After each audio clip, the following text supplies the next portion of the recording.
Tayo manalangin saglit, yuko natin ang ating mga ulo. Hallelujah. Dakilang Diyos, muli kaming sama-samang dumudulog sa panalangin sa iyong harapan sa oras na ito. Na patuloy nagpapasalamat sa lahat ng kabutihan na patuloy niyo pong ginagawa sa bawat isa amin.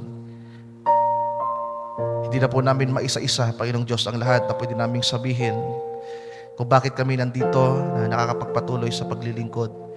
Pero ito ay dahil sa iyo, Panginoong Diyos, sa lahat ng bagay na naroon sa iyo na ginagawa niyo po sa bawat isa amin. Salamat sapagkat sa kabila ng mga pagkukulang pa ng bawat isa, mga pagpapabaya at kakulangan sa maraming bagay, ay nananatiling mabiyaya ka, Panginoong Diyos, na nais mong patuloy na maihanda po ang bawat isa sa amin. Sa gabing ito, pagpalain niyo po yung mga salita na minsan pang isangkap ito sa amin upang sa ikalalago po, O Diyos, ang bawat isa sa amin.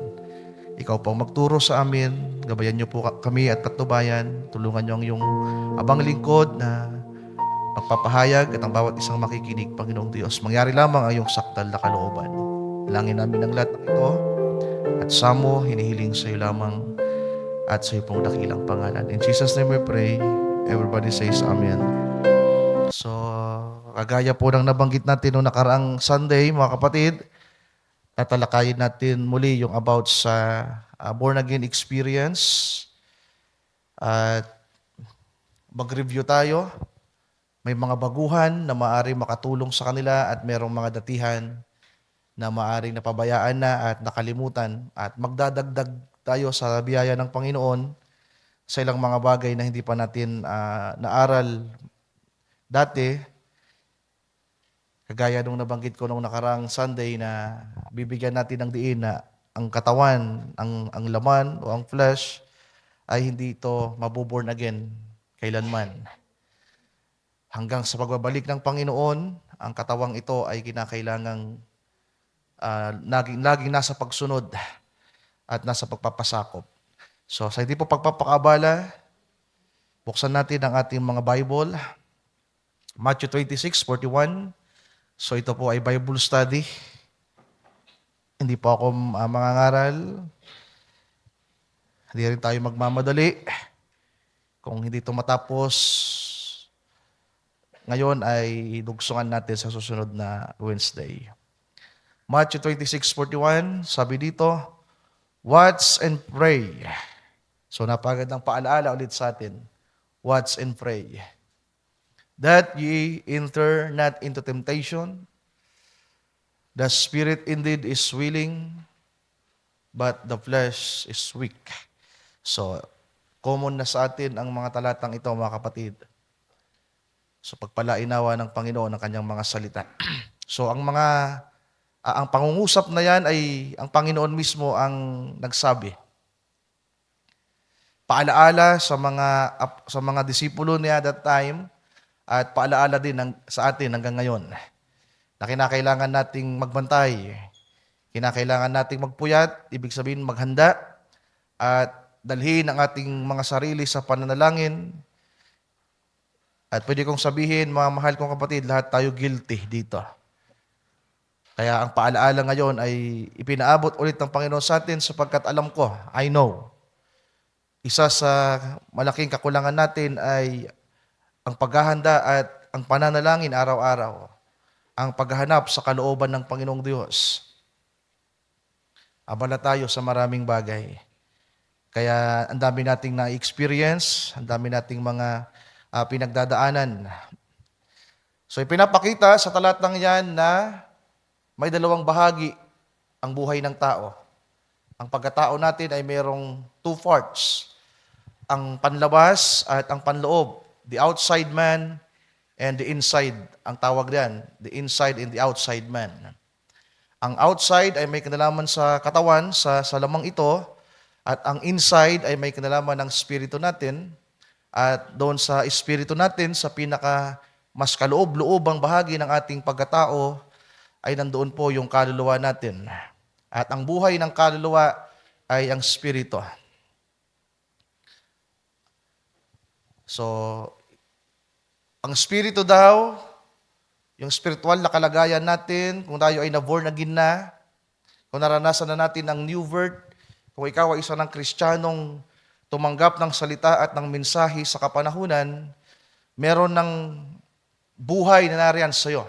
Meron ng na-quicken, meron ng na-awaken, meron ng na-regenerate, mga mahal kong kapatid.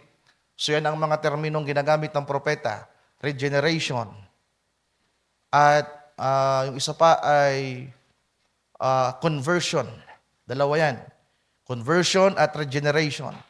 Sa Biblia, yan ay ang salitang born again.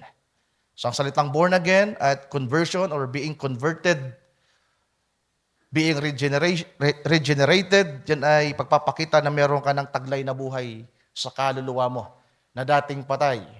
Sabi sa book of Jeremiah, the soul that sinneth, it shall die. Kaya lahat ng tao ay namatay. Lahat ng kaluluwa ay namatay.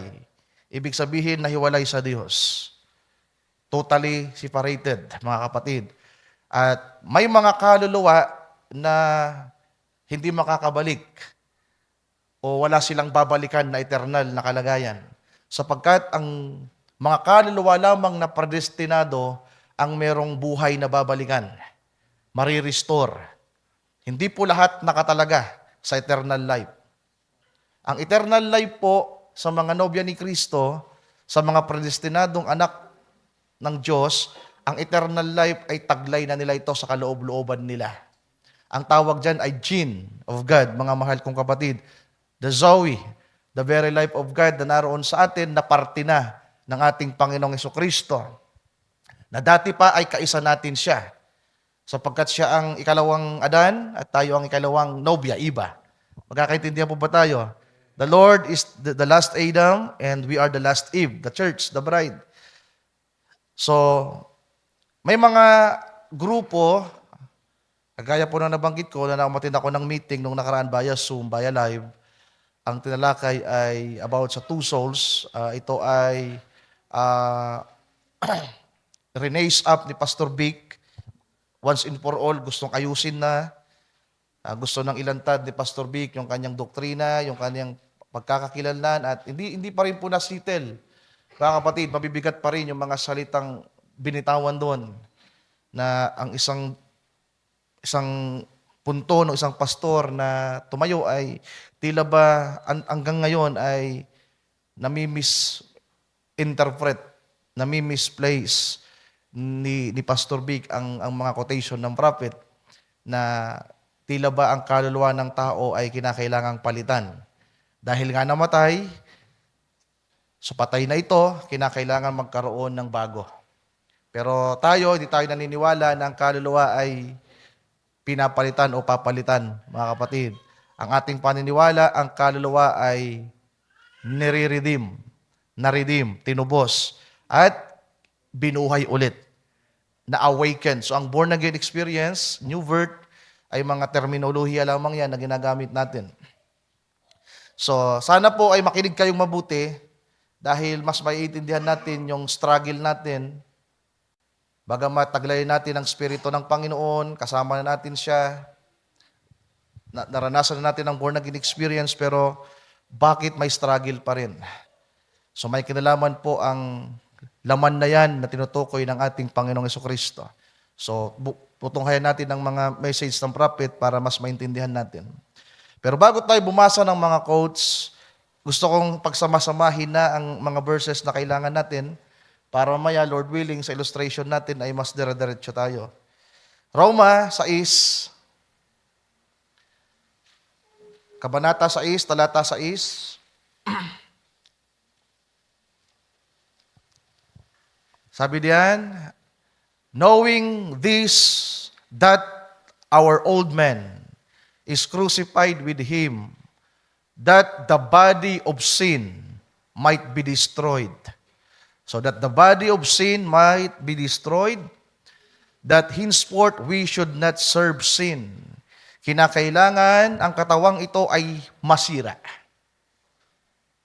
mamatay, mapalitan, mga mahal kong kapatid, para daw matapos na ang paninilbihan natin sa kasalanan. Bagamat tayo po ay pinalaya na ng katotohanan, tayo ay iniligtas na at tinubos ng Panginoon. Ang propeta ay nagsasabi na ang ating mga kaluluwa, our spirit man, our inside man, ay na-redeem na po, mga kapatid. Redeem na. We are already saved. Kapag naranasan mo, kung ikaw ay isang predestinadong nobya ni Kristo, at naranasan mo ang born again experience, hallelujah, tinanggap mo ng may pananampalataya ang salita ng Diyos at ang mensahe sa panahon, taglay mo na ang buhay.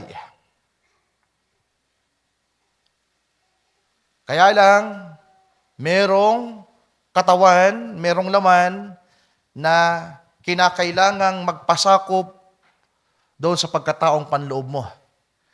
Kinakailangang ito yung kumontrol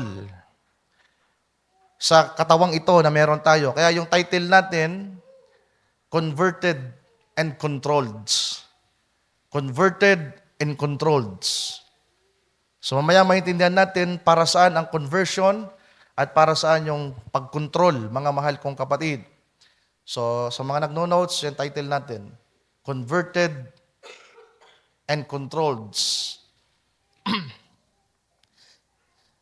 So kinakailangang masira, matapos, o kaya ay mapalitan ang katawang ito para matapos na ang paninilbihan natin sa kasalanan. Merong tinatawag na the body of sin. At mamaya, sasabihin yan mismo ng propeta na ito mismo, ang katawang ito ay kasalanan. Ang katawang ito mismo ay kasalanan. Kaya hanggat andito tayo sa katawang ito, nasa pagkakasala ka. This body is sin. So hindi lamang yung gumawa ka ng kasalanan, hindi lamang yung magsinungaling, magnakaw, ang katawang ito mismo is sin. Kasalanan ito mismo, mga kapatid. Kaya tinawag ito ni Pablo, the body of sin. At kinakailangan itong ma-destroy. Then talon tayo sa verse 12, i-review na lang ito. Ang buong konteksto natin, ang Roma, mula 5, chapter 5, chapter 6, hanggang chapter 8. So, yan ang assignment nyo. I-review nyo na lang. Chapter 5 ng Roma hanggang chapter 8, mga kapatid. Diyan nilinaw ni Pablo ang patungkol sa kaligtasan natin. Sa verse 12, let not sin therefore reign in your mortal body, that ye should obey it in the lust thereof. Sino ang tinuturuan dito ni Pablo, mga kapatid? Mga Kristiyanong born again na po, baptized na. Ang Roma 5, ipinaliwanag niya yung pag-aaring ganap. Ang Roma 6, ipinahayag doon ang pagpapakabanal, inalarawan sa bautismo ng ating Panginoon, yung kamatayan ng Panginoon, yung bautismo natin. Ngayon sabi niya, let not sin, wag ngang maghari ang kasalanan sa inyong katawang may kamatayan. So, ang ginamit naman ditong salita sa Ingles ay mortal body. Body of sin, then mortal body. Sa Tagalog, kasalanang katawang merong kamatayan. Huwag ngang maghari. Ibig sabihin, pwede maghari pa. Pag sinabing maghari, mga mahal kong kapatid, merong pagpapasakop. Kasabi diyan, huwag ngang maghari ang kasalanan sa inyong katawang may kamatayan upang kayo'y magsisunod sa kanyang mga pita. Then verse 19. Sabi diyan, I speak after the manner of men because of the infirmity of your flesh. So ang ginamit naman ditong salita, infirmity. Pag sinabi pong infirmity, mga kapatid, yan ay sakit, disease. Yan ay sa Gregong salita, yan ay asthenia. Asthenia, na ang unang kahulugan, kung isi-search nyo sa KJV Plus, ay feebleness. At ang ibig sabihin ng feebleness, it is a state or quality of being weak. Mahina. Hindi lamang ito katawang taglay ang kasalanan, tinawag din itong katawang may kamatayan, at tinawag na katawang mahina. Kaya sabi ni Pablo, sabi ng ating Panginoon, watch and pray. The spirit is indeed willing, but the flesh is weak. So hindi po nagkokontra si Pablo sa ating Panginoong Hesus. Sa pagpapatuloy, sabi dito, for as ye have yielded your members servants to uncleanliness or uncleanness, and to iniquity, even so now yield your members servants to righteousness and to holiness. So kinakailangan ang katawang ito ay ipasakop natin sa katwiran ng Diyos, mga kapatid. Ibig sabihin, ang katawang ito ay saklaw ng kautusan ng Diyos. Kaya ang biyaya at kautusan ay nagmamaterialize pa rin, nagtitake effect sa buong pagkatao natin.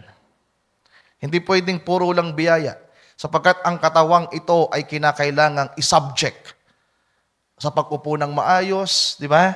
Sa lahat ng aspeto ng buhay ng tao. Hindi pwedeng sabihin mabiyaya ang Diyos, pero paano natin hinahandle yung katawan natin, yung pagkatao natin? Tama po ba, mga mahal kong kapatid? So meron pa ring batas na sinusunod. Kinakailangan ang katawang ito, ang bawat miyembro, bawat bahagi ng ating pagkatao ay ipasakop sa katwiran ng Diyos na naroon sa kaluluwa natin. Sapagkat doon sa kaluluwa natin, kung na-regenerate ka, kung naranasan mo ng born-again experience, doon sa kaloob-looban ng iyong kaluluwa, andon ang Espiritu ni Kristo. Kaya ang pagpapasakop ng katawan ay nasa tinatawag na inside of the inside, mga kapatid. So mamaya mababasa natin yan sa quote ng prophet. Ang bilis ng oras. Nagsimula ako ng 6:30, naka 14 minutes na po kagad ako, mga kapatid. So sana po nasusundan ninyo. Another verse, talon tayo chapter 7. Hanggang chapter 8 tayo, pero iiwanan ko muna yung chapter 8, chapter 7 tayo. Verse 14, for we know that the law is spiritual, but I am carnal, sold under sin. Sabi ni Pablo, nalalaman natin na ang kautusan ay spiritual, pero ako'y carnal, na ipinagbili sa ilalim ng kasalanan. Verse 15, hindi na po na ako magpapaliwanag, mga kapatid, maubos yung oras ko. Sabi niya, sapagkat ang ginagawa ko'y hindi ko nalalaman. Sapagkat ang hindi ko ibig ang ginagawa ko, datapwat ang kinapupuotan ko, yaon ang ginagawa ko. Diba? Yung laman at yung spirito. The spirit is willing, but the flesh is weak. May mga bagay na gustong gawin si Pablo, na ayon sa katwiran ng Diyos, na kinakailangan niyang ipasakop ang kanyang katawan, doon sa kaluluwang na-regenerate, nataglay ang Espiritu ni Kristo, pero hindi niya magawa. At may mga bagay na ayaw niyang gawin, sapagkat sinasabi ng Espiritu ng Diyos doon sa kanyang kaluluwa, na wag mo yang gawin, pero nagagawa niya. So andun yung giyera, andun yung labanan, mga mahal kong kapatid. Verse 16, alam naman natin yan, kagaya na sabi ko, review yung iba dito. Ngunit kung ang hindi ko ibig ang siyang ginagawa ko, ay sumasang-ayon ako na mabuti ang kautusan. Verse 17, hanggang verse 24 tayo. Kaya ngayon, hindi ako ang gumagawa nito. Di ba? Nagsasalita yung isang born-again Christian, born-again apostle. Sabi ni Pablo, hindi ako ang gumagawa nito, kundi ang kasalanang tumitira sa akin. Saan? Sa kaluluwa? Sa spirito? O sa katawang ito? Napakalinaw, sa katawan. Body of sin ang tawag ni Pablo. Body of sin. Kaya nga, hindi ako ang gumagawa nito, kundi ang kasalanang tumitira sa akin. Verse 18. Sapagkat nalalaman ko na sa akin, sa makatwid ay sa aking laman, ay hindi tumitira ang anumang bagay na mabuti. Kaya nga sabi, di ba sa Galatia, naglalaban ito. Mga kapatid, matinding labanan ito. At yan po yung struggle natin bilang mga Kristiyano. Sabi diyan, sa makatwid ay sa aking laman, ay hindi tumitira ang anumang bagay na mabuti. Kung meron tayong nagagawang mabuti, mga mahal kong kapatid, kaya mo nagagawa yan dahil merong salita ng Diyos na pinagpapasakupan ka.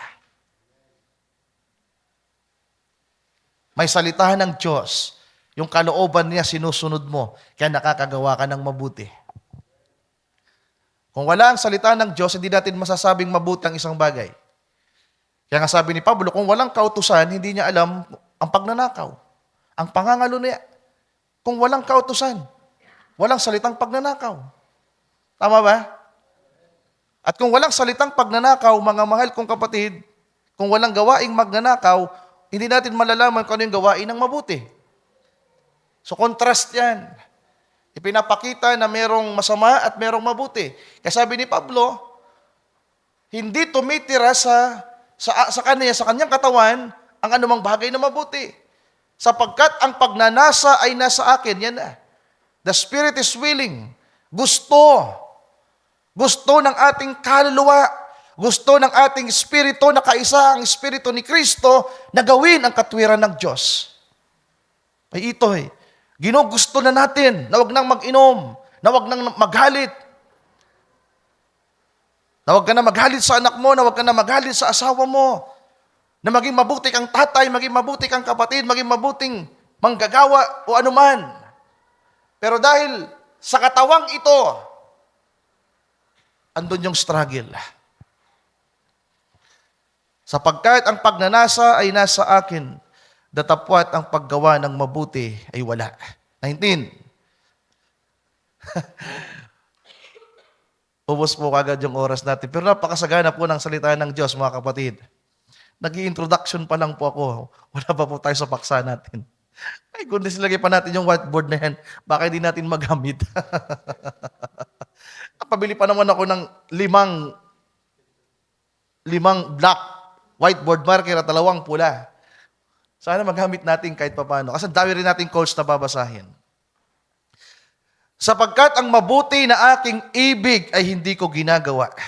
Ngunit ang masama na hindi ko ibig ay siya kong ginagawa. Sige, tuloy-tuloy na natin. Alam naman natin yan.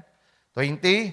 Datapwat ko ang hindi ko ibig, ang siya kong ginagawa, ay hindi na ako ang gumagawa nito, kundi ang kasalanang tumitira sa akin. 22.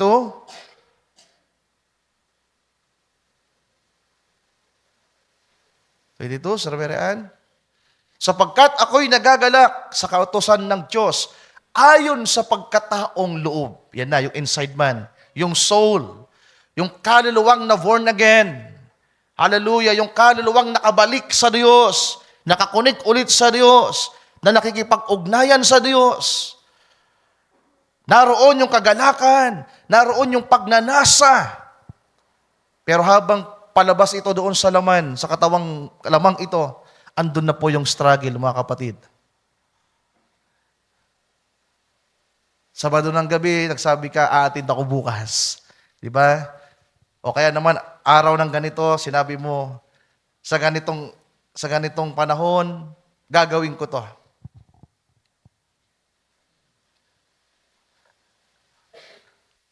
Pero nung gagawin mo na, nung dumating na yung araw, hindi mo nagawa. Ang dami mong plano na gustong gawin. Di ba? Sapagkat nariyan ang salita ng Diyos, ipinapaalala ng Diyos sa iyong puso, sa iyong kaluluwa, nilalagay sa iyong kaisipan, sinasariwa niya, at ngayon, umuo ka. Sumasang-ayon ka sa gusto ng Diyos. Sinasabi mo, yes Lord, Panginoon, gagawin ko na po, Panginoon. Mag-umalab na po ako sa paglilingkod. Pero kinaumagahan lang. Backslide agad. Di ba, mga kapatid? Kung kailan ka nangangako sa Panginoon, tapos bigla kang binulabog ng asawa mo. Tingnan ko nga. Di ba? Isang kunot noo lang ng asawa mo, tapos ka. Isang sabi lang ng asawa mong hindi. Di ba? Tapos ka. So, merong struggle. Verse 23. 23. Datapwat nakikita ko ang ibang kautusan sa aking mga sangkap na nakikipagbaka laban sa kautusan ng aking pag-iisip at dinadala akong bihag sa ilalim ng kautusan ng kasalanan na nasa aking mga sangkap. So, ikunik ko lang habang naalala ko ngayon. Yung eternal life na pinag-uusapan natin nung linggo, nasa kaluluwa ng tao. Pero ang katawang ito, wala itong eternal life. Kaya eternal life living for others, mga kapatid, andun sa kaluluwa. Gusto mo.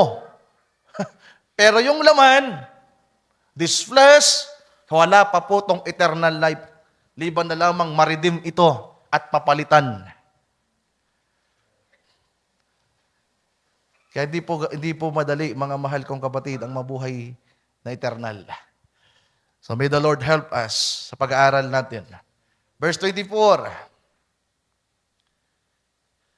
Abang tao ako, sino ang magliligtas sa akin sa katawan nitong kamatayan? Sa English, sabi diyan, O rich man that I am, who shall deliver me from the body of this death? Kung papaikliin natin, the body of deaths. So 5, isa-isahin natin. Anong mga terminong ginamit ni Pablo? Una. Ano yung una? Sa Roma 6. Takasan mo, Brother Wilson. Ha? The body of sin. Pangalawa. Mortal body. Pangatlo. The body of infirmity. Pangapat. Sa Roma 7. Karnal. Diba? Karnal. At yung panglima, the body of deaths, mga kapatid. So, ilista nyo na lang yan. Basa tayo ng quotation ng prophet. Unahin natin, Sir Meraan, yung paragraph 163 sa paksa niyang leadership, December 7, 1965. Sabi ng propeta, para lang po ma-imagine nyo at ma-visualize ninyo mamaya kung abutin natin yung pag-drawing natin, andyan, yung pagpapaliwanag na. Sabi ng propeta, look here, you are a outside person. You have 5 senses.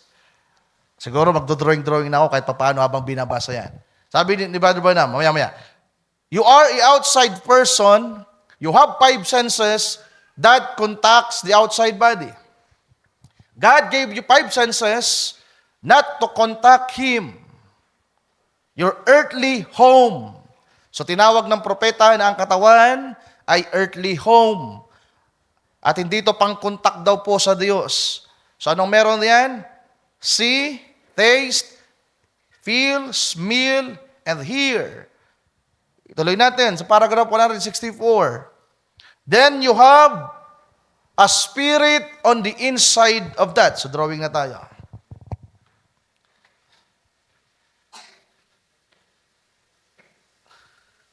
Yan. Alam naman natin to, di ba mga kapatid? Yan yung body. Tinawag ng propetang earthly home at tinawag ni Pablo sa 5 iba't ibang salita, the body of sin, mortal body, body of infirmity, carnal, at the body of deaths. At ang sabi ng propeta, meron itong 5 outlets. Alam na natin yan. Yung mata, di ko nasusulat, alam nyo na yan. At doon daw sa loob nito, yan, sabi diyan, then you have a spirit on the inside of that. In the inside of that, meron kang spirito. Ito, controversial din to mga kapatid. At meron din daw yan 5 outlets. Yung imagination, conscience, memory, yung love na yan yung affection, at yung reasoning. Okay, sulat natin kasi wala dyan. Pero sa ibang sinabi ng propeta, andyan yan lahat. So yung love na yan yung affection, conscience, then reasoning, memory, then imagination. Tama ba? Imagination ba yung pang-5? Affection, conscience, reasoning, memory, imagination. So, correct me if I'm wrong mga kapatid ha. Wala kasi dito. Hindi ko po yan sinulat na. Okay. Sabi niya, 5 outlets that you contact the spirit world with that, but with your spirit. So, ito, may kinalaman sa mga spiritual na bagay. Ito may kinalaman sa mga panlabas. Then, paragraph 165. Your physical, ito yung body, your physical contacts the physical. Your spiritual contacts the spiritual. But inside of that, another inside. But inside of that, you've got a soul. And that soul is that gene that come from God.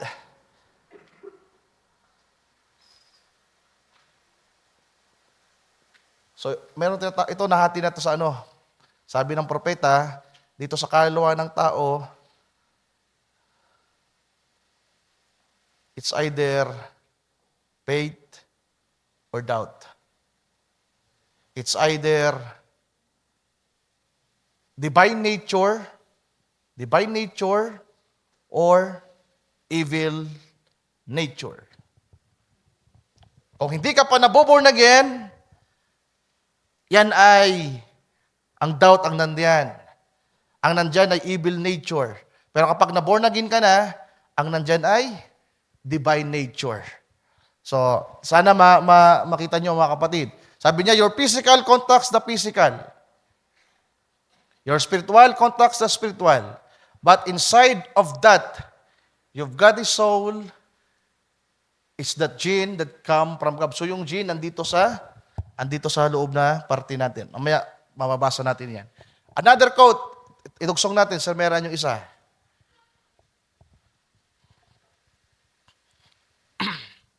Yung paragraph 311.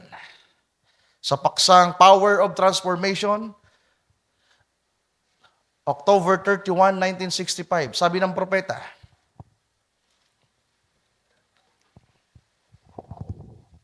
sabi niya, that little inside of the inside, that's where you start.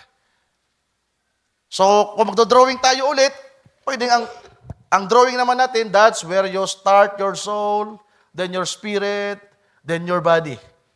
So, malaking controversy po kasi ito, mga kapatid. Di ba, pinangaral ko na ito dati, itinuro, controversial ito. Kasi nahati ang entire message sa dalawang turo, yun na yun. Hindi ko na itatouch yan. Ano pa yun ang oras natin. Sabi diyan, that little inside of the inside, that's where you start, which is your soul. Then come from that, you're a spirit, and then you become a living being. Ito, ang spirito mo ang nagbibigay ng buhay diyan sa kaluluwa mo. Now, the living being, ibig sabihin ng living being ay being human. I'm sorry, hindi pagiging buhay. Pag sinabing living being, you are a human. You have a body. Sabi diyan, now the living being has 5 senses to contact the second. Has 5 senses. That's the outside body. See, taste, feel, smell, and hear. The inside body has love and conscience, so yung spirit, and so forth, 5 senses. But the inside of the inside, the control tower, it's either God or Satan. So, kung predestinado ka, hallelujah, andyan ang Diyos. Di ba? Yung buhay ng ating Panginoong Jesucristo, the very Zoe, mga kapatid. So, sana ay nasundan. Paragraph 312. And you can mimic any of these things. You can contact. Like a Christian. You could cast out devils like a Christian. But the inside control tower, the beginning, the origin is not of God. It will never return to God. You understand? You understand it? Did not Judas cast out devils? Did not Caiaphas, the one who condemned him, put him into death, or put him to death, even prophesy? But he could not stay with the word. See? That's right. So may mga tao na hindi predestinado ang kaluluwa, mga mahal kong kapatid, na pwedeng gumawa ng makapangyarihang mga gawain. Di ba? Kaya sabi ng Panginoon sa Matthew 7, verse 21, 22, 23, hindi lahat na nagsasabi sa akin, Panginoon, Panginoon, makakapasok sa langit. Di ba? Tama ba? Kahit yung mga gumawa pa ng mga himala. Sasabihin nila, Panginoon, ginawa namin ito sa pangalan mo. Nagpalayas kami ng mga demonyo. Nagpagaling kami ng mga may sakit. Sabi ng Panginoon, hindi ko kayo nakikilala. Mga manggagawa ng kantampalasanan, ibig sabihin, hindi na born again yung kanilang kaluluwa. Hindi na regenerate, mga mahal kong kapatid. So, pwedeng maranasan yan ng iba, pero darating ang panahon, natatalikod din sila sa salita ng Diyos. Another quote.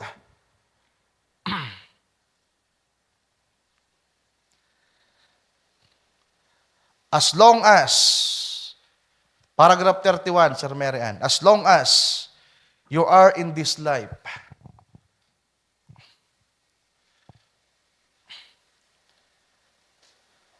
(1964) question and answer. Paragraph 31. As long as. Paragraph 31. So maikli lang yan. Sabi dito, and as long as you are in this life, you're going to be sticky and have a carnal nature. That's going to bother you as long as you live. But the inside of you, you are born again. Pakahanap, Sir Mera, para masundan nila. Para makita natin yung connection niyan dito sa ating pinag-aaralan, sa katawan natin, sa pagkatao natin.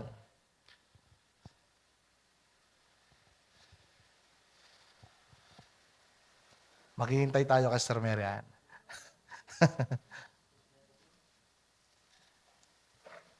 (1964) question and answer.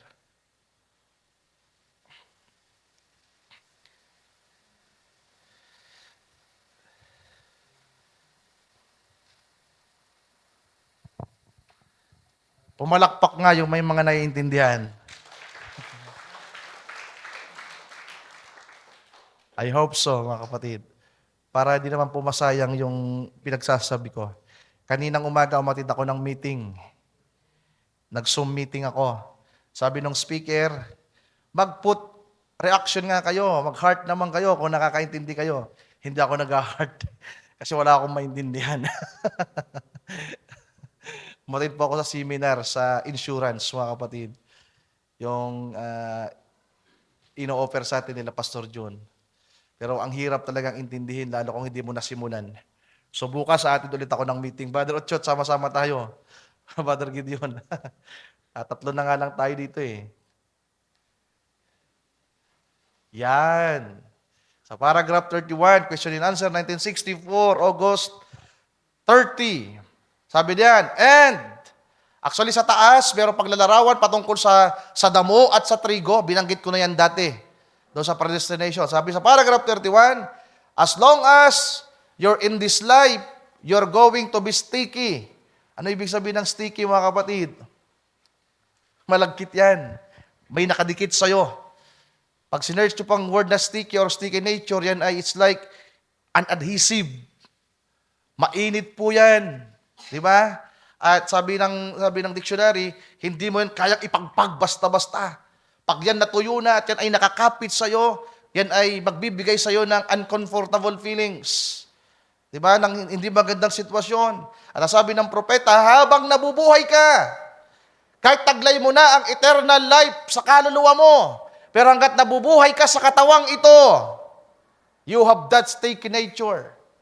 At ano yung sticky nature na yan? Carnal nature, mga kapatid. Di ba? That's going to bother you as long as you live. But the inside of you,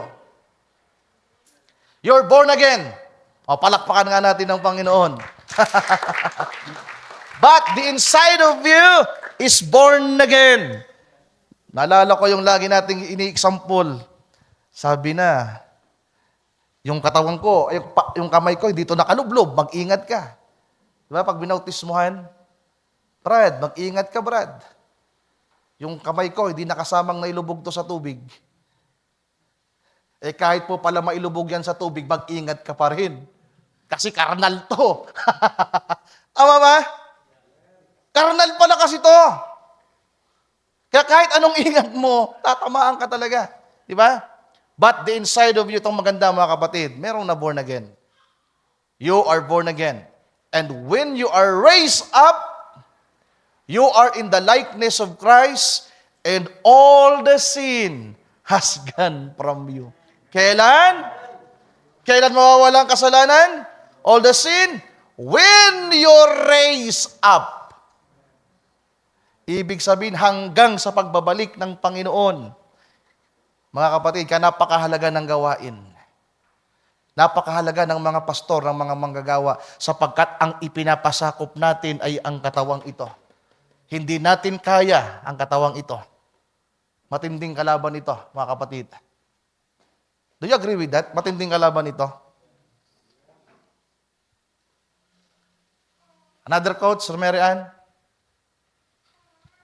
Question and answer ulit. The body is the flesh.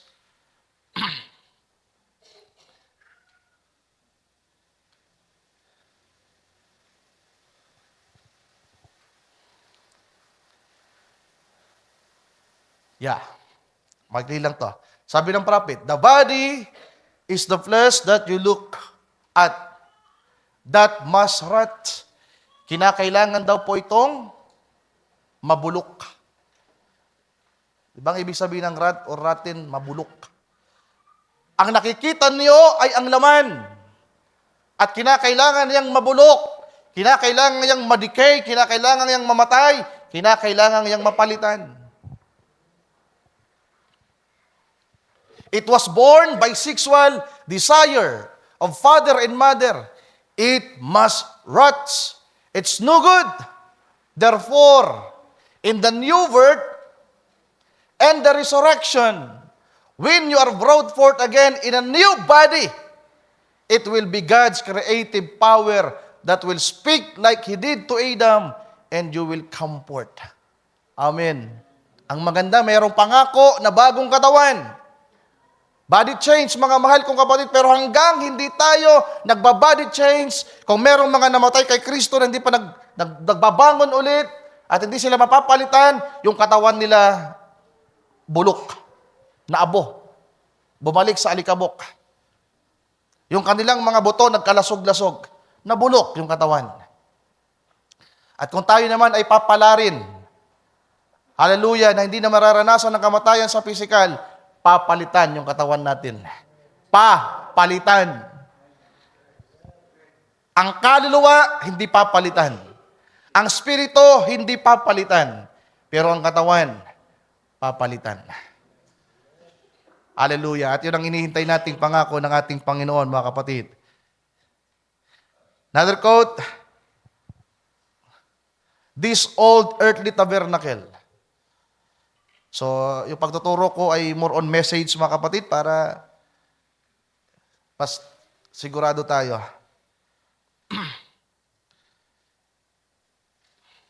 Things that are to be, 1965, December 5, 1965, Sir Marian. 106, paragraph 106. This old earthly tabernacle. Yan. Sabi ng propeta, this old earthly tabernacle. Here, you know what it is? This body is like an old coat that you wear. That you, sabihin nyo nga, that you, lakasan nyo, that you wear. Tama yung pronunciation natin lahat, ha? That you, hindi yung wear. Nasaan ka? Diba? Ang katawan daw natin ay kagaya lamang ng coat, ng damit na isinusuot. But now you have one so much better. Oh, sabay-sabay ulit. So much? Lakasan niyo. So much? Oh, tama yung pronunciation natin lahat. Oh, si Brother Unad nga lang. So much? Dati. Ano? Better. So much? So, pag namali yung pronunciation natin, okay lang yun na, mga kapatid. Di ba? Meron daw isang higit. Hallelujah. You don't use it anymore. So, pag natanggap na natin yung bago, hindi natin kailanman isusuot ito. Papalitan na ito. What do? You hang it in the closet. For you have got one better. You've got a, it's more up to date than the one you used to. That's worn out. What? It is the garment. You are the inside of that there. So ito daw po ay kagaya lamang ng coat, kagaya lamang ng damit, at ang totoong ikaw ay nandun, at isang araw, aalisin ito at papalitan ng bago na naroon sa langit, mga kapatid. Sabi niyan, it bore your image, see, but you don't need it anymore. You've hung it up, it is irag. So ang katawang ito, tinawag na earthly tabernacle ng prophet, tinawag niyang kagaya lamang ng damit, kinakailangan daw itong mabulok, at kagaya daw ito ng basahan. So, hindi ko na po ubusin. Ituloy natin. May maganda pala sa dulong bahagi sa sumunod. And that's the way this old body is. It's bore the image of the heavenly. Ang katawang ito ay merong dinadala na makalangit sa loob. Yes, yet it is not you. Hindi daw ikaw ito. Ang dinadala nito, yung nasa loob, yung heavenly, which is yung na born again. You, the Spirit of God, is on the inside of that body. Ikaw at ang Espiritu ng Diyos ay nasa loob ng katawang ito. Malinaw, mga kapatid. That what makes the outside come into subjection. So kaya kinakailangan ang katawang ito, itong outside na ito, ay kinakailangan talagang magpasakop. Because the inside is pulling it. See? Bringing it in line with the Word of God. Your inside, you yourself, your being. So kapag ang kaluluwa ng tao ay na-born again, mga mahal kong kapatid, at kaisa si Kristo, naranasan mo na makakunik sa Diyos. Hallelujah. Ma-quicken, ma-awaken. Di kinakailangan yung katawan magpasakop. Hanggang kailan magpapasakop ang katawan? Hanggang sa pagbabalik ng Panginoon. Kagaano kahalaga ang gawain, mga kapatid, hanggang sa pagbabalik ng Panginoon. Di ba? Pinag-aralan natin ang about sa pagpapasakop. Okay, isa-isahin natin.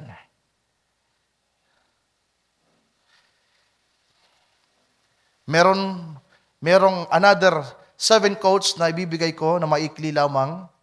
Pero ito ay summary na po. Kung meron kayong time, ito, maganda ito para sa inyo. Hanapin nyo ang mga librong ito ng propeta para basahin ninyo. Hindi man araw-araw, at least maisulat ninyo. Okay. 7 points.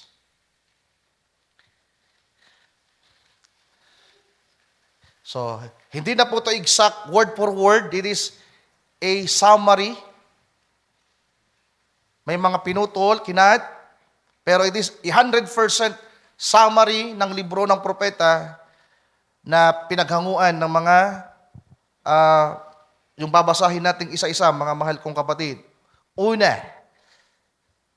sa mensahe niya o sa libro niya na meron na tayong libro or book sa app, Spiritual Food in Due Season. 1965.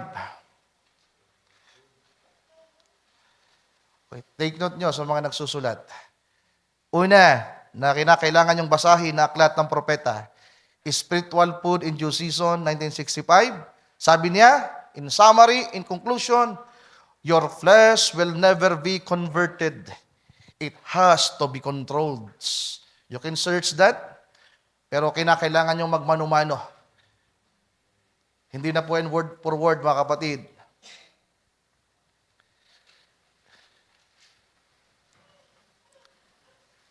So sa spiritual food in due season, sa nilalaman ng mensahe ng propeta diyan, may mensahe siyang ipinaabot.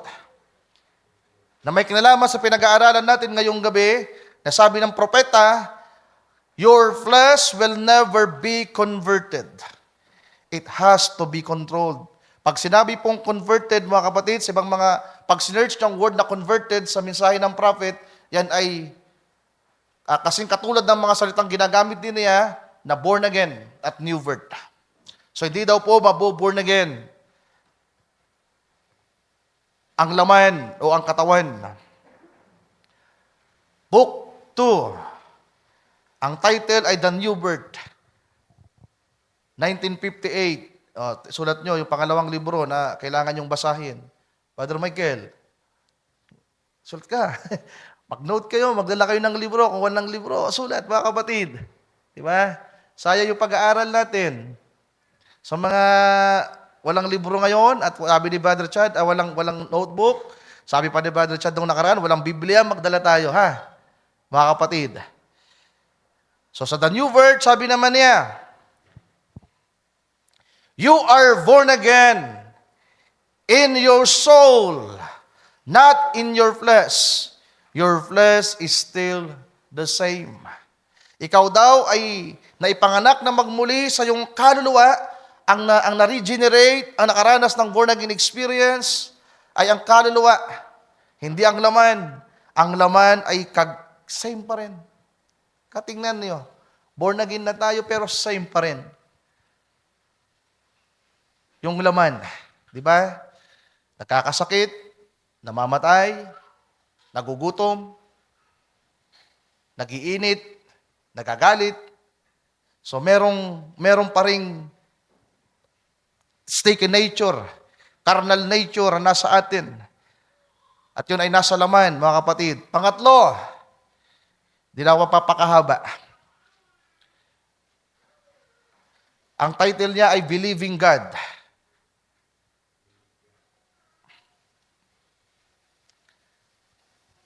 Pero kung iisa-isa niyo po yung mga word, makukuha niyo yan. Halimbawa, yung converted, makikita niyo yan. So kinuha lang natin para may paragraph natin. Yung pangatlo na libro na babasahin nyo kung meron kayong time, Believing God, 1952. Sabi niya, this outside man is sin. Meron ako mismong quote niya, napakahaba. Pwede kong isend po sa inyo. So para makuha nyo, alisin nyo lang yung man. The outside is sin. Hit nyo yan yung keyword. Kaya lang dahil nga binubuo natin, the outside man is sin. Pero yung pinaka-thought ng propeta, mahaba yung kanyang pangungusap, sinabi niya, the outside is sin. Pero yung kabuuan ng kanyang ibig sabihin, yung pinupunto niya sa kanyang mensahe, yung tinutukoy niya ay yung laman, yung outside na pagkatao natin. The outside man, huwag mo na hanapin, Sir Mary Ann. Sabi diyan, the outside man is sin, your body is sin, come into the world speaking lies. Ang panlabas na pagkatao natin ay kasalanan, ang katawan ay kasalanan na pumarito sa sanglibutan na nagsasalita ng kasinungalingan. Do you agree with that? Do you agree with that? Ang laman ay lumitaw sa mundong ito, isinilang ng mga magulang natin, lumaki tayo, mga kapatid, na nagsisinungaling. Pang-apat, question and answer, 1964. So sa mga masipag natin nagno-note, very good kayo. +1 kayo. Di ba? +1. Question and answer, 1964, August 23, sabi ng propeta, the new birth is not in the flesh. It's in the soul inside of you. That's born again. It's the soul inside of you that's born again. So the new birth, ang born again experience po kasi at ang new birth experience, parehas lang yan. Yan ay terminolohiya lamang. Pero isang ibig sabihin. The new birth is not in the flesh. It's the soul inside of you that's born again. Number 5, sa paksa niyang adoption, 1960. Then after nito, babasa tayo ng scripture, ng Bible verse. Then idadagdag natin yung dalawang panghuli, number 6 and number 7.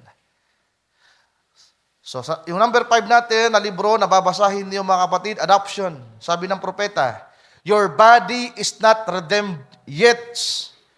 Your soul is redeemed. Your body is waiting for the adoption and redemption. Your body is not redeemed yet. Ang katawan daw natin ay hindi pa tubos. Ang ating kaluluwa ay natubos na, pero ang ating katawan ay naghihintay pa rin ng pagkukupkop at ng katubusan. So, bumasa tayo ng Bible reference para i-connect natin yung mga sinabi ng propeta. Romans 8, verse 18 to 23. Romans 8, verse 18, Sir Mary Ann.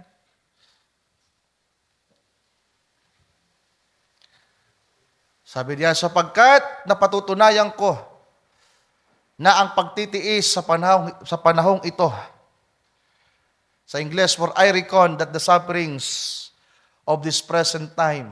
So merong sufferings, di ba? Merong suffering na nararanasan ng mga mananampalataya. Lalong-lalo sa katawang ito, mga kapatid, sa lamang ito. Pero salamat, may pangako na kaluwalhatian na mahayag sa atin. Nasabi ni Pablo, hindi karapat-dapat na itumbas. Hindi kayang ipantay o ihalin tulad ang kaluwalhatian na nakaadyang mararanasan natin sa takdang panahon ng Diyos kaysa sa mga pagsasakit na ito na dinadanas natin. Sabi diyan sa verse 19, for the earnest expectation of the creature waited for the manifestation of the sons of God. So, alin nga ba yung sons of God, mga kapatid? Yung kaluluwa. Diba? Naghihintay sila ng manifestation. Ibig sabihin, isang araw ang katawang ito ay masasakop. Hallelujah. Magpapasakop ng lubusan doon sa na-born again na kaluluwa. Diba? Wala nang pagtatalo, wala nang pag-aaway. Hindi ka na mahihirapan. Hindi na yung sinasabi ng Panginoon na watch and pray, matatapos na. Wala nang pagbabantay, wala nang pananalangin pa. Bakit? Yung katawan ay tuluyan nang nagpasakop, di ba? At hanggang sa ito ay palitan ng bagong katawan. Sabi sa verse 20, for the creature was made subject to vanity, not willingly, but by reason of Him who has subjected the same in hope. So yung mga lilikha ay napasailalim ng walang kabuluhan. Hindi dahil sa gusto niya, kundi merong nagpasakop sa kanya sa pag-asa. Verse 21, because the creature itself also shall be delivered from the bondage of corruption.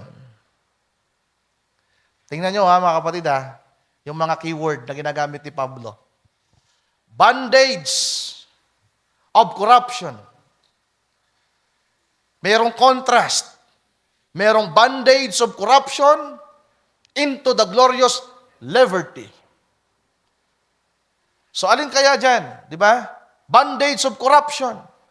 Tuloy muna nga natin yung pagbasa. Kasi katawan talagang tinutukoy diyan, mga kapatid. Verse 22 hanggang verse 23 tayo. Verse 22, for we know that the whole creation groaneth and travaileth in pain together until now. Verse 23, and not only they, but ourselves also, which have the first fruit of the Spirit. Meron tayong first fruit, the new birth, the born again experience. Another keyword yan na ginagamit ng propeta, first fruit. Naranasan natin ang Espiritu ng Panginoon sa ating pagkataong pangloob. So bagamat taglay na natin ang bunga, taglay natin ang Espiritu ng Panginoon, pero sabi niya, even we ourselves, grown within ourselves. waiting for the adoption and redemption of our body.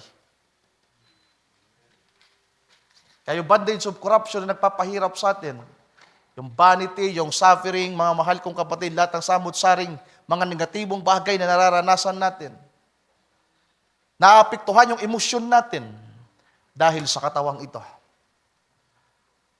Ano yung nakikita mo, ano yung naririnig mo, ano yung nararanasan mo, pag napasok ka, apektado yung espiritu mo. Tama po ba? Kung ano yung nandito, ito yung channel mga kapatid. Sabi pa ng propeta, di natin maabot, sabi ng prophet, mula sa katawang ito sa unang channel,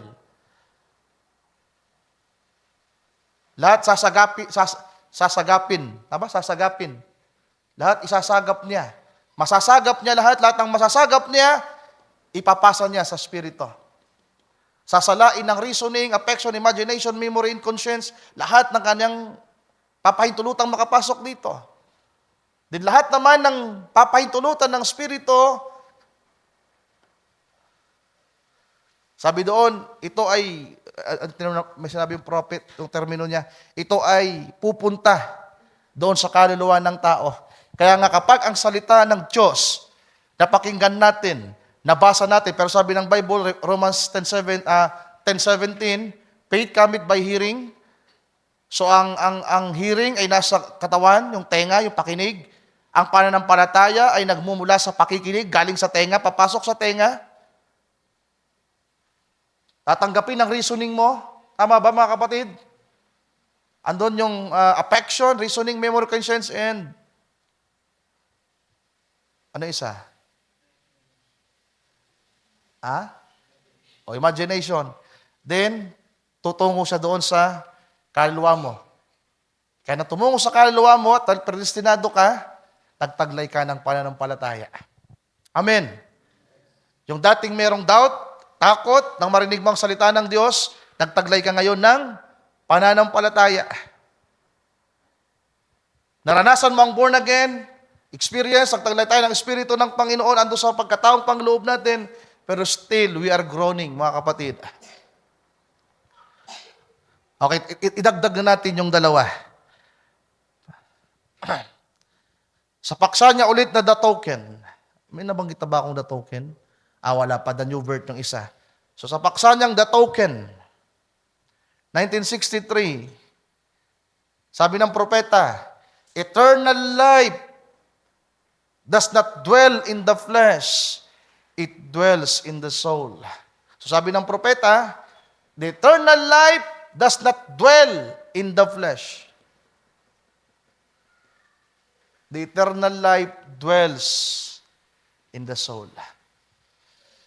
Malinaw po ba, mga kapatid? Malinaw po ba? So, i-refer lang natin yung sinabi ni Brother Chad, yung tinuro ni Brother Chad sa atin, ipinangaral ni Brother Chad sa atin noong nakaraang linggo about sa eternal life. Dahil doon sa paksang yun, nagkaroon ng pagbubulay at ibinigay ng Panginoon sa atin ito. Kaya nga sabi doon, eternal life is living for others. Ang daling sabihin. Di ba? Actually, matagal na yan eh. Naging tema na yan ng camp meeting. Doon nga kanila pastor, Danny Del Mundo doon sa church nila, ang laking tarpaulin. Isa sa naging team nila. Nabasa niyo ba yun? Sino yung kasama ko kay Pastor Danny doon sa church? Sino mga kasama ko nung nakaraan? Di ba? Nabasa niyo ba? Yung tarpaulin nila doon sa may kitchen. Meron doon nakalagay. Di ba? Doon yung mga picture nila. Ang nakalagay doon, eternal life is living for others. Gusto natin. Di ba?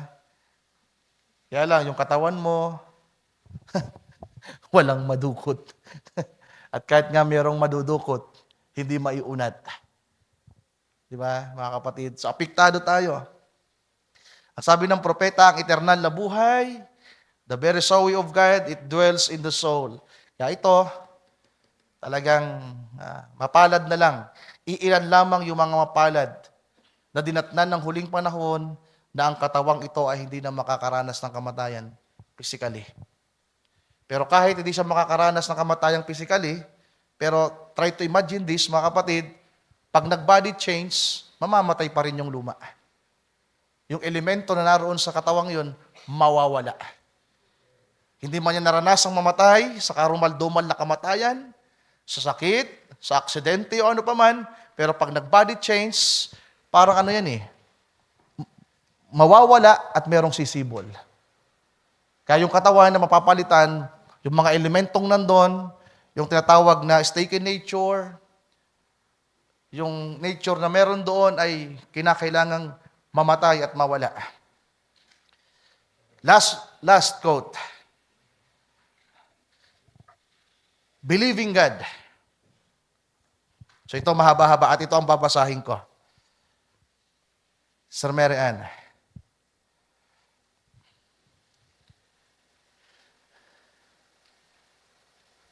Believing God, 1952.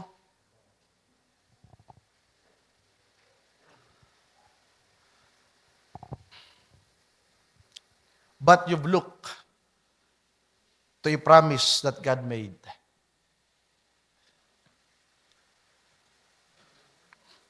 At dito tayo magtatapos muna. So may part 2 tayo. Hindi ko pa po naibigay yung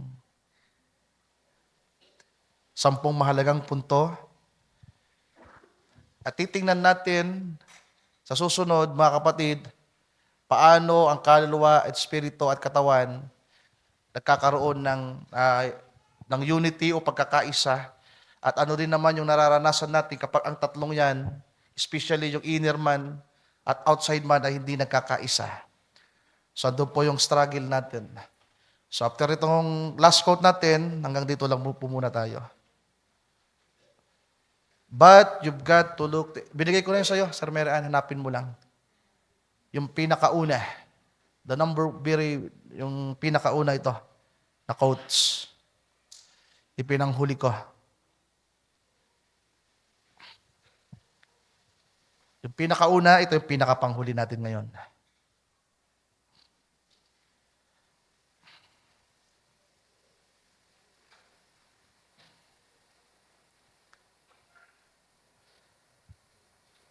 Yan.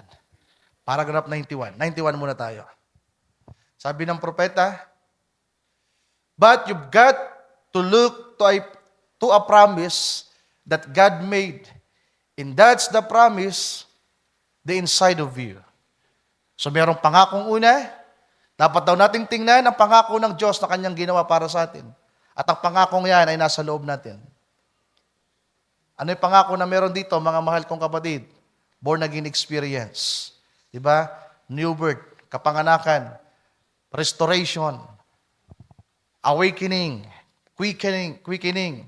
Sabi sa paragraph 92, this outside is sin. Did you know that? You know your body is sin. That's the reason, don't try to perfect that body. It is sin. So mahirap pala talaga. Kung pasasakdalin natin itong katawan natin, itong isipin natin, mahirap. Dahil ang katawang ito, sabi ni Pablo, the body of sin. It is sin. Did you know that? It was born in sin. Shaped in iniquity. Come to the world, speaking lies. So yun yung binanggit ko kanina pala. Kaya lang, ubusin natin. Nabanggit ko na yun, no? Pang ilan yan?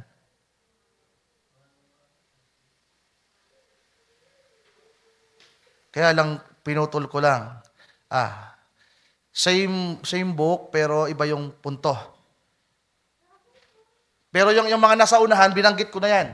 Pero hanggang baba tayo, hanggang paragraph 94 tayo. Sige, tuloy natin pagbasa. That's the reason, don't try to perfect that body. It is sin. Did you know that? It was born in sin, shaped in iniquity, come to the world speaking lies. And that soul is the same way until the soul died, and then was born again of God. Then that soul can't die. So kapag ito ay na-born again na, sabi diyan, that soul can't die. The soul that sinneth shall die. But he that believeth on me has everlasting life.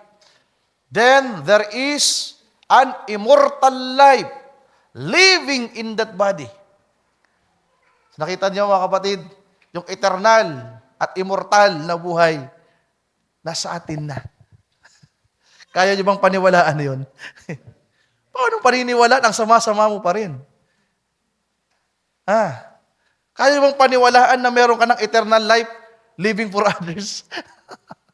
Andun nga sa loob mo kung born again ka na Kinakailangan mo lang ipasakop to araw-araw sa biyaya ng Diyos. Amen. So dapat pala hindi tayo ma-confuse mga kapatid. Anak ako ng Diyos, pero bakit hanggang ngayon ganito ko? Di ba? Akala ko born again na ako. Akala ko nabautismo na ako ng Espiritu Santo. Bakit nagalit na naman ako? Nagtampo na naman ako? Bakit nakapagsinungaling ako? Brad, may 1,000 ka ba? Pautang muna. Sorry, Brad, wala Sabi mo, Lord, sorry. Di ba? So nakita natin, mga kapatid, yung eternal na buhay, yung immortal na buhay, sabi diyan, living in that body. Now, that's like a stream coming from heaven, like a core on the inside of man. Now, that's the part that's godly, that operate this body. So doon daw sa kaloob-looban natin, doon sa kaluluwa, andun yung godly, yung divine nature. Kapag ang isang anak ng Diyos, yung kanyang kaluluwa, ay na-regenerate na, na-convert na, nabautismo na sa Espiritu ng Panginoon. Di ba? Yan ay meron ng divine nature. Magpapasimula yan na mauhaw sa kalooban ng Diyos. Magpapasimula yan na gumawa ng may kabanalan. Hindi dahil gusto mo, kundi dahil meron ng nabuhay sa loob mo. Malinaw ba mga mahal kong kapatid? So magpapasimula yung godly nature palabas dito. Pero habang papalabas yan dito, meron din naman itong ipinapasok. Merong gustong pakawalan yung kaluluwa mo, ito naman pinipigilan. Naglalaban. Katatapos mo lang manalangin, di ba? Katatapos mo lang mag-revival. Ang sarap-sarap ng pakiramdam sa presensya ng Panginoon. Pero makalipas lang ang ilang oras, may nagre-resist. Merong resistance. Ano kailangan sa katawang ito, mga kapatid? Mawala, mamatay, mapalitan. Kinakailangan magpasakop ito, oras-oras, araw-araw. Doon sa kaluluwa mo, nataglay ang salita ng Diyos. Amen. Ibig sabihin, hindi tayo papayagan ng Diyos na manatili sa pagkakasala sapagkat merong salita ng Diyos na naroon sa kaluluwa mo na pipigil yan. Pero hanggat nasa katawang ito, makikita mo yung sarili mo kaya merong pagpipigil at pagtitiis, merong paglalaban. It is a constant battle every day. Pwede kang matalo, pwede kang manalo. Pero ang maganda, linalabanan mo yung gusto nito. Malinaw ba mga kapatid? Merong willing, merong ayaw. Naglalaban sila. Sabi ng propeta, but before this body, yan na. Pakita, Sir Mary Ann. But before this body can ever become perfected, the Spirit will bring it in submission to God. So bago daw maging perpekto ang katawang ito, ang Espiritu mismo ng Diyos, amen, ang magpapasakop dito.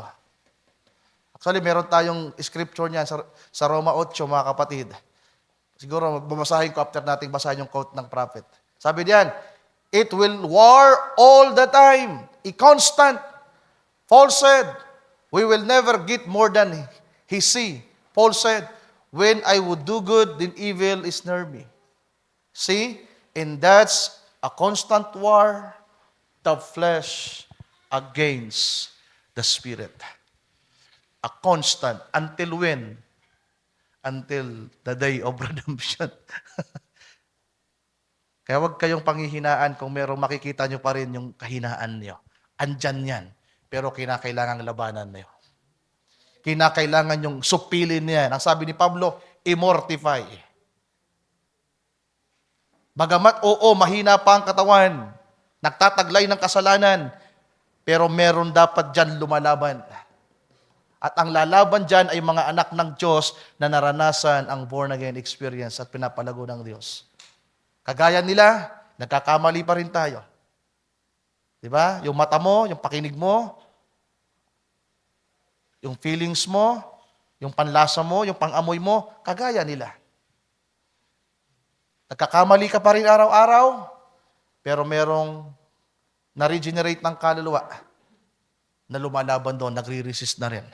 Meron siyang gustong ipasok para parumihin ang pagkatao mo, pero meron namang salita ng Diyos na nagtutulak ng kabanalan ng Diyos. Amen. Yung buhay ng Diyos. It is a constant war, mga mahal kong kapatid. Okay, last scripture na gusto kong basahin bago tayo magtapos. Roma 8. Ituloy natin. Sa dulong bahagi, Sir Mary Ann. Okay.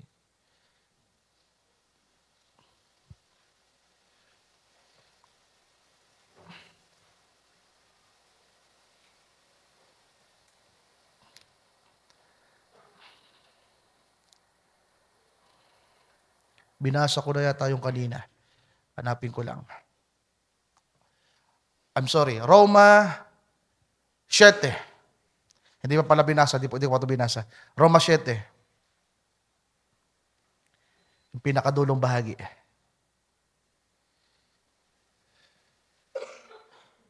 Tingnan mo nga 24 and 25. 24, 25. 25. Yeah. Ito 24 mo. 24 mo? 24 mo muna. Sabi diyan, O rich man that I am, who shall deliver me from the body of this death? Yan yung binasa natin. Hindi ko sinama yung verse 25. Diba? O abang tao ako, sino ang magliligtas sa akin? Hindi kay Satanas eh. Magliligtas sa katawan mo. Diba? Sino ang magliligtas sa akin sa katawang ito? Mas matindi to kay Satanas, mga kapatid. Si Satanas, hindi mo kasama araw-araw. Hindi baka nga di mo pa nakasama si Lucifer eh. Napaka-special mo naman kung si Lucifer ang gumaganyan sa'yo. Alam mo, unad? Tara unad. Ikaw ang iluloknok kung santo papa. Di ba? Napaka-special mo sa si Brother Unad. Pag ginawa kang papa o presidente ng Amerika, si Lucifer ang kasama mo. Pero dahil ganyan ka lang, mahina yung demonyong kasama mo. Pas palakas ka pa nga eh. Di ba? Pero yung katawan mo, araw-araw mong kasama. Bawat segundo. Kaya sabi ng propeta, ang pinakamatindi mong kalaban, din naman si Lucifer eh. Sarili mo. Di ba mga kapatid? Sabi ni Pablo, kaya ako palalangin ko lagi, termino ko na po yung sarili ko, Lord. Miserable, aba, di ba? Ganyan ko tinitingnan ang aking sarili. Panginoong Diyos, patawarin niyo po ako. Napaka-miserable ko po, Panginoon. Yan yung nakita ni Pablo sa kanyang sarili. Sino ang magliligtas sa akin sa katawang ito na may kamatayan? Verse 25. Tapusin natin. Sa Tagalog, nagpapasalamat ako sa Diyos sa pamamagitan ni Jesucristo na Panginoon natin. Kaya nga, tunay kong ipinaglilingkod ang aking pag-iisip sa kautusan ng Diyos na tapat ang laman ay sa kasalanan. At least, nakita ni Pablo, mga mahal kong kapatid, yung struggle, yung frailty, yung realidad sa buhay ng tao. Salamat sa Panginoon, merong salita ng Diyos na nasa atin. Siya mismo. Kasama natin siya. Hallelujah. Kaya nga kung magpapasakop tayo sa Panginoon, araw-araw, minuminuto sa buhay natin, itong soul na to, meron din tinatawag na pre-moral agency. May tinatawag ditong free will. Pero darating ang araw, kung patuloy tayo magpapasakop sa Panginoon, yung self-will mo, yung free will mo, magiging God's will. Nakita nyo ba mga kapatid? Wala ka ng sariling will. Kapag ipinasakop mo ng buong-buo ang kaluluwa mo sa Espiritu ng Diyos. At isang araw, sabi ni Pablo, yung katawan natin na may kasiraan, yung katawan natin na may kamatayan, hallelujah, ay babaguhin. Papalitan. Amen. Palakpakan natin ang Panginoon, mga kapatid. 7:47. Tayong lahat po ay magsitayo, tayo manalangin. Salamat sa inyong pagtitiis at sa inyong pagtsatsaga. Yeah. So, yung laman, gusto nang magpahinga, gusto nang kumain, baka nga yung iba, meron pang ibang gustong gawin. Baka may manonood pa dyan ng tanggol. Sino manonood dyan ng tanggol? Taas ang kamay. Di ba? O kaya may inaabangan pa. Father Joshua, ano bang gagawin mo mamaya? May naintindihan ka ba? Magbigay ka nga ng 5 bagay na naintindihan mo sa tinuro ko ngayong gabi. Asan yung kaluluwa dyan ng tao? Turo mo nga. Lapit ka. Mali. Ayun, no? Soul. Circle yung tinuro mo eh. Sige lang. Naintindihan mo, Brother Joshua? Okay, tayo manalangin. Yuko natin ang ating mga ulo, mga kapatid. Pasalamatan natin ang Panginoon sa kanyang mga salita. Hallelujah. Dakilang Diyos, muli kaming nagpapasalamat sa iyo sa oras na ito. Salamat po sa mga salita niyong aming napakinggan mula sa banal na kasulatan sa Biblia na naisulat ng mga ang magigiting niyo pong mga apostol at mga propeta. At sa propeta din po na yung isinugo sa huling araw sa katauhan ni William Branham. Salamat po sa lahat ng ito, dakilang Diyos, sapagkat higit naming nakikita ang iyong kalooban. Mas nauunawaan po namin, dakilang Diyos, ang kalagayan namin bilang tao, na kami ay merong 2 part, the outside man and the inside man. Doon sa aming pagkataong pangloob, naroon ang aming kaluluwa, na taglay ang spiritong ipinagkaloob niyo sa amin, the spirit man, kaya kami may buhay. Pero salamat, dakilang Diyos, sapagkat sa pagkatao namin ay merong parte ng aming Panginoong Jesucristo na nasa amin, na ito ang merong eternal at immortal na buhay, dakilang Diyos, na isang araw mahayag sa buhay ng bawat isa amin. Sa ngayon, Panginoong Diyos, nakita namin ang vulnerability namin, yung pagiging mahina namin, mga kakulangan, kagaya ng inisa-isa ni Pablo, ng propeta, na ang katawang ito ay kagaya ng basahan, ang katawang ito ay makalupa, mahina, taglay ang kasalanan at kamatayan. Pero papasalamat kami, dakilang Diyos, sapagkat mayroong buhay na pag-asa sa unahan. Mga pangako mo, Panginoong Diyos, hallelujah, na ito ang aming pinangahawakan at nais naming maranasan sa mga huling araw na ito. Panginoon, maraming salamat po. Nagawa ko pong aking maliit na parte sa gabing ito. Kung may pagkukulang man ang iyong lingkod, kayo na po ang bahala. Ang dalangin ko lamang, Panginoong Diyos, ay ang matanggap ng iyong mga itinalaga sa dakong ito ay pawang ikalalago nila at sa katututo ng bawat isa. Pagpalain niyo po ang bawat isa sa amin sa gabing ito, kahit man ang mga kapatid na nakantabay sa live streaming o sa mga hindi man na makakapanood na lamang sa YouTube, Lord, pagpalain niyo po ang bawat isa sapagkat ang aming dalangin at lubos na inaasahan sa iyo. Inihiling sa iyong dakilang pangalan lamang aming Panginoong Jesucristo. Amen. Amen and amen. Ating palakpakan ng Panginoon, mga kapatid.